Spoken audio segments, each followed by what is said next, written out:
Hello everyone, welcome back to my channel. তো এই ভিডিওটা হচ্ছে আমার দার্জিলিংয়ের পার্ট 2। তো তোমরা যারা পার্ট 1 এখনও দেখোনি, তোমরা গিয়ে তাড়াতাড়ি দেখে এসো, আমার চ্যানেলে পোস্ট করা আছে।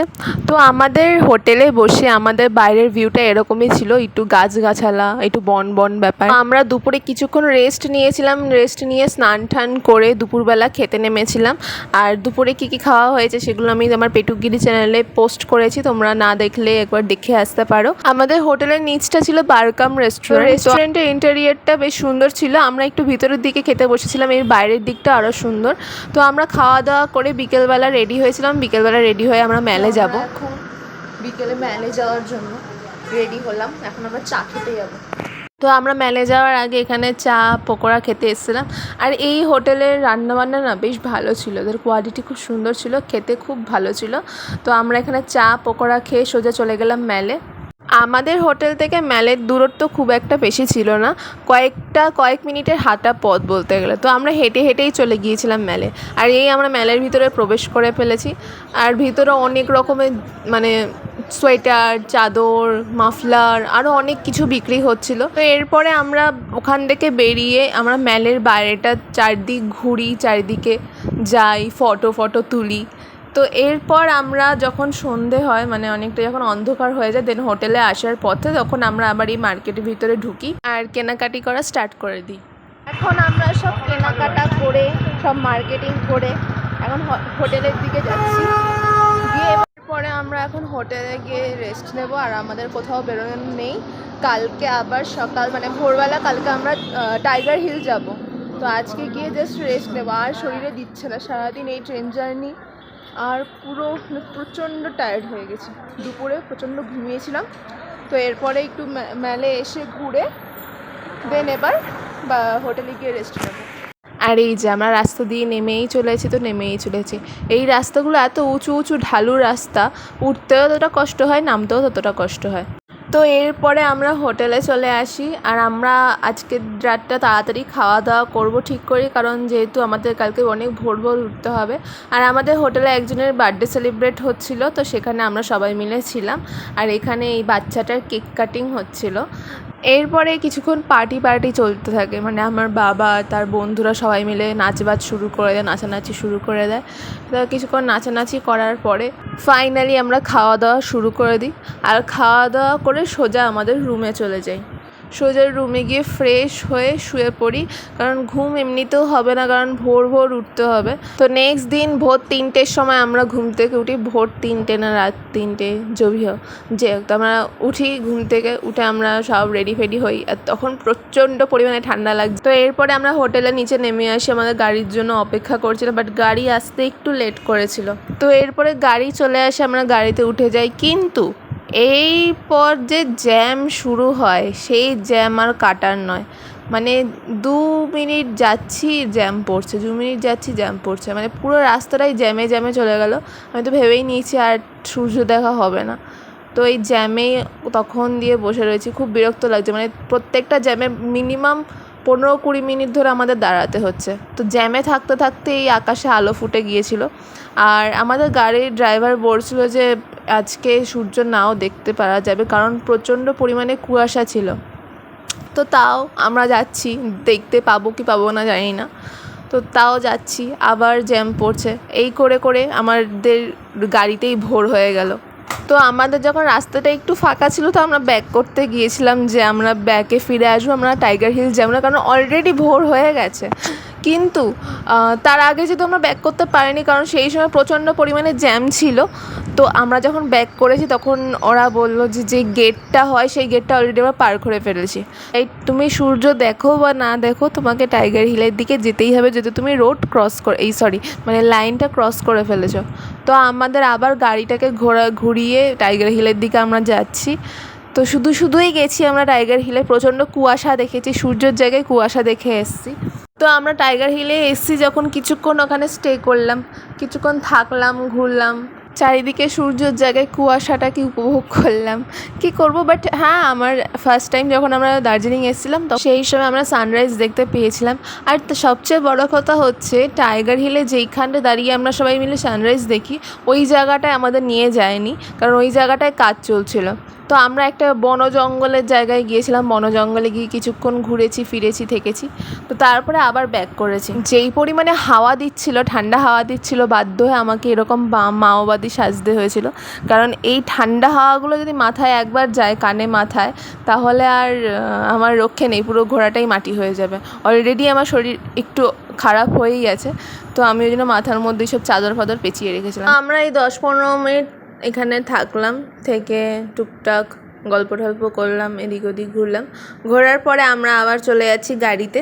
আর আমাদের এই টাইগার হিলে আসার জন্য আমাদেরকে শুধু পার হেড 70 টাকা করে দিতে হয়েছে। আমাদের সব মাথাপিছু মিলিয়ে 400 না 550 টাকার মতো পড়েছিল। তো এই টাকাটা একদম শুধুই গেছে বলতে গেলে, কোনো কাজের ছিল না। তো এরপরে আমরা নেক্সট স্পটে চলে যাই, যেটা ছিল হচ্ছে জাপানিজ টেম্পল।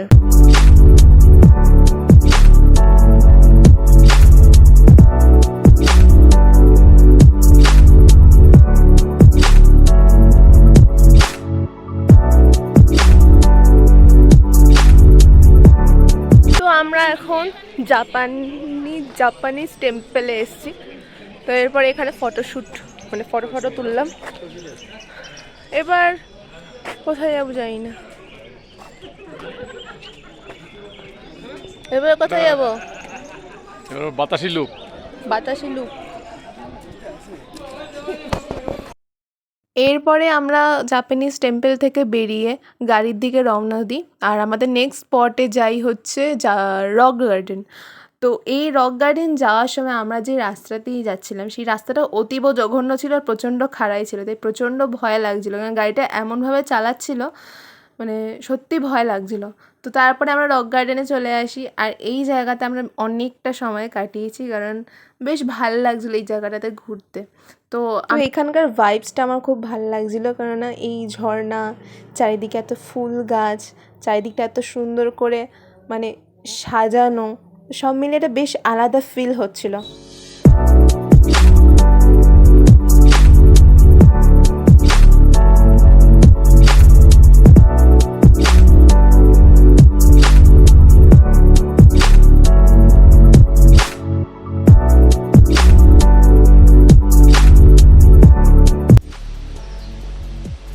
জাস্ট দেখো কতটা পরিমাণে শান্ত চারিদিকটা,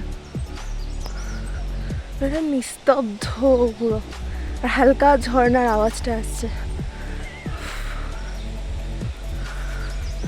আমরা যখন গাড়ি করে আসছিলাম, এই দিকের রাস্তাটা প্রথমত প্রচণ্ড পরিমাণে কুয়াশা ছিল, আর এত ধারালো ঢাল, এত উঁচু ঢাল, প্রচণ্ড ভয় লাগছিল। আর চারিদিকে একদম চড়া খাদ, উঁচু খাদ। তো ফাইনালি এসেছি, এবার এখান দিয়ে বেরোবো।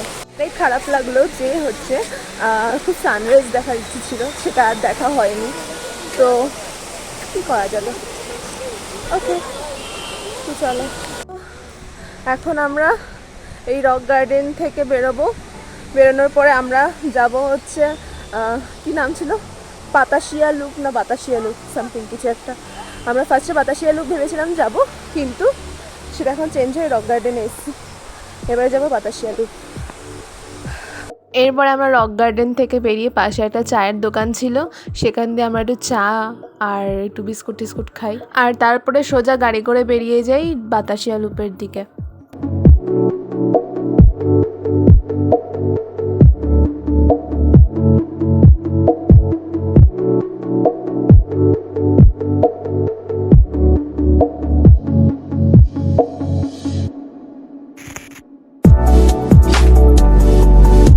তো আমরা বাতাসিয়া লুপে চলে এসেছি, আর আমরা এখানে সিঁড়ি দিয়ে উঠছিলাম উপরে।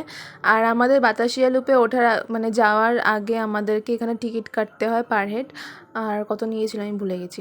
তো এরপর আমরা বাতাসিয়া লুপে উপরটায় উঠে যাই। উপরে ওঠার পরে এই জায়গাটা কখনো যখন কুয়াশা হয়ে যাচ্ছে তখন একরকম দেখতে লাগছে, আর যখন রোদ উঠছে তখন আরেক রকম দেখতে লাগছে, দু রকমভাবে সুন্দর লাগছিলো। আর চারিদিকটা ফুলের বাগান দিয়ে সাজা।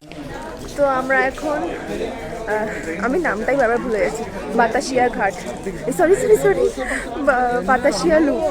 তো এখানে আমরা সব ঘুরছি, অনেক ইয়ে বসেছে সোয়েটার, মানে মার্কেটে যেমন বসে আর কি। আর চারিদিকে সবাই সেজেছে। আর এই দেখো ফুল ভিউজ। তো আমরা এটাই লাস্টের পরে আমরা যাব হোটেলে, দেন তারপরে আবার ব্রেকফাস্ট করে তারপরে আবার মানে। তো এখানে সবাই ওই চা বাগানিদের মতো সেজে ফটো তুলেছে। তবে সেই দিনের থেকে এই দিনের সাজলে বেশি বেটার লাগতো, কারণ এইদিকে চারিদিকের ব্যাকগ্রাউন্ডটা বেশ সুন্দর ছিল। আর এখানে সাজানোর ওই ড্রেসে মানে কস্টিউমে অনেক কিছু ছিল। তো সেদিন সাজার পরে আর মানে বাতাসিয়া লুপে এসে আর সাজতে মন চাইছিল না। তো ঠিক আছে, এই নর্মাল ড্রেসেই আমরা ঘুরেছি ফিরেছি, ফটো তুলেছি। তো এখানে এসেও আমার মা কেনাকাটা স্টার্ট করে দিয়েছে। আমার মা আর আমার বম্মার কেনাকাটা শেষ আর হচ্ছে না। তারপরে হঠাৎ না পুরো চারিদিকটা কুয়াশাতে ঢেকে গেল, আর জায়গাটা এরকম শুনশান হয়ে গেছে। মানে এরপর যখন পুরো কুয়াশাতে ঢেকে গেল তখন চারিদিকটা কিচ্ছু দেখতে পাওয়া যাচ্ছিল না। তো দু রকমই সুন্দর লাগছিল, এটা রোদে ঝলমলে ভিউ আর এটাই কুয়াশার ভিউ, দুটোই দু রকম দেখতে সুন্দর। এখন আমরা হোটেলে ঢুকছি, এবার ব্রেকফাস্ট করব। ব্রেকফাস্ট করার পরে তারপর আবার ফ্রেশ হয়ে আবার বেরোবো। তো আমি ভিডিওটা আপাতত এখানেই শেষ করছি, আমি বেশি লং ভিডিও রাখতে চাইছি না। তোমাদের যদি ভিডিওটা ভালো লেগে থাকে লাইক শেয়ার সাবস্ক্রাইব করে দিও। এর পরের পার্ট আবার পরের ভিডিওতে আসবে। তো আজকের মতো টাটা।